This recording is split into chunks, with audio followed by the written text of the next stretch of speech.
Hello दोस्तों, नमस्कार। आज है डेट 27 मई 2025। दोस्तों, आज हम बात करेंगे एक बहुत इम्पोर्टेंट एडिटोरियल के बारे में जो द हिंदू के पेज में, आज द हिंदू के न्यूज़पेपर में आया था। वो है कास्ट सेंसस। आप देख सकते हैं कि मैं कुछ कटिंग्स यहाँ पे लगा दिया हूँ ताकि आप सभी देख पाएँ। ये सारे कटिंग्स द हिंदू के हैं और रिलेटिवली और किसी किसी अखबार के मैंने लाए हैं और ये कटिंग्स मैंने लगाए हैं।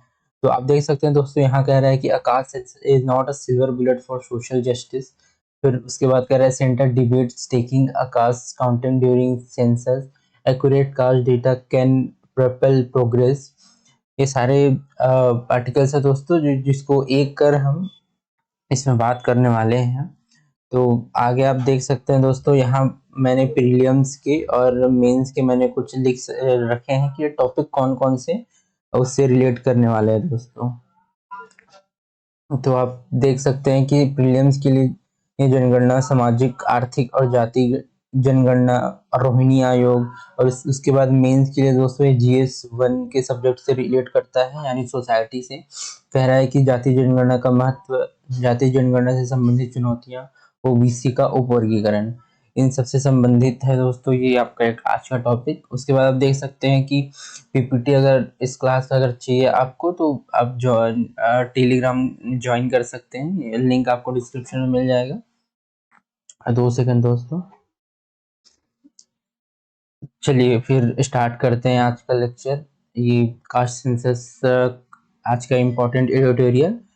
ये कुछ दिन पहले तक बहुत चर्चा में था। जैसे आप जानते हैं, भारत और पाकिस्तान का वॉर चल रहा था, उस दौरान जातिगत जनगणना और चर्चा में आई थी। तो उसी को लेके मैं आज चर्चा करूंगा। देखिए दोस्तों, भारत में जनगणना जनगणना का इतिहास सबसे पहले मैं आपको थोड़ा समझा देता हूँ। सॉरी। भारत में जनगणना की शुरुआत दोस्तों 1861 में औपनिवेशिक अभ्यास के साथ हुई थी। यानी कि जब भारत औपनिवेशिक देश था इंग्लैंड का, उसी समय सबसे पहले जनगणना हुई थी। और उसके बाद देख सकते हैं, जनगणना का उपयोग सरकार, नीति निर्माताओं, शिक्षाविदों और अन्य लोगों द्वारा भारतीय आबादी का आकलन करने, संसाधनों तक पहुंच बनाने, सामाजिक परिवर्तन की रूपरेखा तय करने और परिसीमन अभ्यासों के लिए किया जाता है।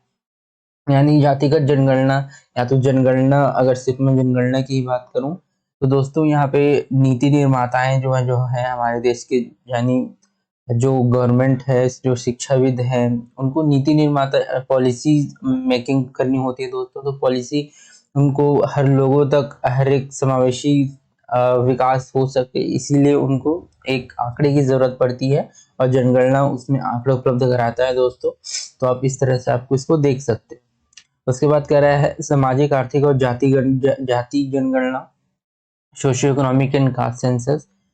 देखिए दोस्तों, SECC पहली बार 1931 में कंप्यूट कराया जाता है, आयोजित किया जाता है, जिसका उद्देश्य मैंने पहले भी बताया। इसका उद्देश्य था अभाव के संकेतकों की पहचान करना और ग्रामीण और शहरी दोनों क्षेत्रों में भारतीय परिवारों की आर्थिक स्थिति के बारे में सूचना एकत्र करना। यानी जो हमारे रूरल एरियाज है, अर्बन एरियाज है, उसमें किन किन अभावों से लोग जूझ रहे हैं। आप जानते हैं बहुत प्रकार के अभाव होते हैं, केवल आर्थिक अभाव नहीं होता, बहुत सारे और अभाव हैं, असमानताएं हैं, है ना। जाति को लेके जो विक्षोभ हमारे समाज में पैदा होता है, उसको लेके ये सारी जो असमानताएं हैं वो दिखती हैं हमारे समाज में। तो इसको भी लेके एक प्रकार का यहाँ पे इसका उपयोग किया जा सकता है दोस्तों। उसके बाद अगला पॉइंट हमारा कहता है कि यह विभिन्न जाति समूहों को आर्थिक स्थितियों का मूल्यांकन करने के लिए विशिष्ट जाति नामों पर भी डेटा एकत्र करता है। मैंने आपको बता दिया कि ये जातिगत असमानता को भी ये रेखांकित करता है। देखिए दोस्तों, जनगणना और सोशियो इकोनॉमिक कास्ट सेंसस के बीच बहुत पतला सा फर्क है, बहुत थिक लाइन है। मैं उसको क्लियर करने की कोशिश करता हूँ आप सभी को। कह रहा है दोस्तों कि जनगणना भारतीय जनसंख्या का एक असामान्य चित्र प्रदान करती है। एक सामान्य सचित्र जनगणना जिसमें कुछ आर्थिक आंकड़े होंगे, कुछ पढ़ाई लिखाई यानी एजुकेशन से संबंधित होंगे, परिवारों के और जितने भी अभाव हैं उनके बारे में यहाँ पे सामान्य सा चित्र होगा। लेकिन सोशियो इकोनॉमिक कास्ट सेंसस जो है दोस्तों, उसका उपयोग राज्य सहायता के लाभार्थियों की पहचान करने के लिए किया जाता है। आप जानते होंगे जो सेंटर हो गया, स्टेट हो गया, वो बहुत सारी स्कीम चलाते हैं दोस्तों। सेंट्रल स्पॉन्सर्ड स्कीम होती है, सेंट्रल सेक्टर स्कीम्स होती हैं। उन सारी चीज़ों को, लाभार्थियों को रेखांकित करने के लिए जो सोशियो इकोनॉमिक कास्ट सेंसस है वो बहुत ज़्यादा इम्पोर्टेंट हो जाता है। देखिए, जनगणना अधिनियम 1988 जो है, उसके तहत जनगणना के आंकड़े गोपनीय होते हैं। जो नॉर्मल जनगणना है उसके आंकड़े थोड़े हद तक वो करके प्रकाशित करके सामान्यतः वो गोपनीय होते हैं। उसके बाद कह रहे हैं जबकि सोशियो इकोनॉमिक कास्ट सेंसस में संग्रहित व्यक्तिगत सूचना सरकारी विभागों द्वारा परिवारों को लाभ देने या लाभ से वंचित करने हेतु उपयोग के लिए उपलब्ध होती है। अब आप सोचिए लाभ से वंचित, जी हाँ, जो एपीएल फैमिलीज हैं, यानी कि वो पॉवर्टी लाइन है उसके ऊपर है दोस्तों, तो उनके लिए हम इसका उपयोग नहीं करते हैं। इसको हम आप ध्यान में रख सकते हैं, क्योंकि बिलो पॉवर्टी लाइन जो बीपीएल परिवार है, गरीबी रेखा के नीचे है, उसके लिए ये उपयोग किया जाएगा, ना कि एपीएल परिवारों के लिए ये उपयोग किया जाएगा। ठीक है, तो उसके बाद देखते हैं दोस्तों जाति जनगणना का महत्व क्या है। हमारे जो समाज है या हमारे देश है उसमें जातिगत जनगणना का महत्व क्या है। जनगणना तो हो रही है, लेकिन जातिगत जनगणना विशेष तौर पे इस्तेमाल करने का क्या इसके रीजन है, मैं आपको क्लियर करने की कोशिश करता हूँ। सबसे पहले दोस्तों हम देखते हैं इसमें कि सामाजिक असमानता को दूर करने के लिए इसमें एक्सप्लेनेशन है कि भारत के कई हिस्सों में जाति आधारित भेदभाव अभी भी प्रचलित है। आप सभी देखिए तो गाँवों में के अगर आप होंगे तो गाँवों में थोड़ा ज्यादा ही ये दिखाई देता है कभी कभी। तो भारत के कई हिस्सों में जाति आधारित भेदभाव अभी भी प्रचलित है। जाति जनगणना वंचित समूह की पहचान करने, उन्हें नीति निर्माण की मुख्य धारा में लाने में भी मदद करता है। चलिए, ये तो मैंने कुछ हद तक आपको पिछले स्लाइड्स में भी बता दिया, तो आगे की स्लाइड में चलते हैं कि संसाधनों का समान वितरण सुनिश्चित करने में संसाधन जो है उसका किन किन क्षेत्रों को, किन किन वर्गों को हमारे जो संसाधन है उसके वितरित हों, उसके बारे में ये महत्वपूर्ण आंकड़ा प्रदर्शित करता है दोस्तों। कह रहा है कि ओबीसी और अन्य समूह की जनसंख्या पर सटीक आंकड़े के बिना संसाधनों का समान वितरण सुनिश्चित करना कठिन है।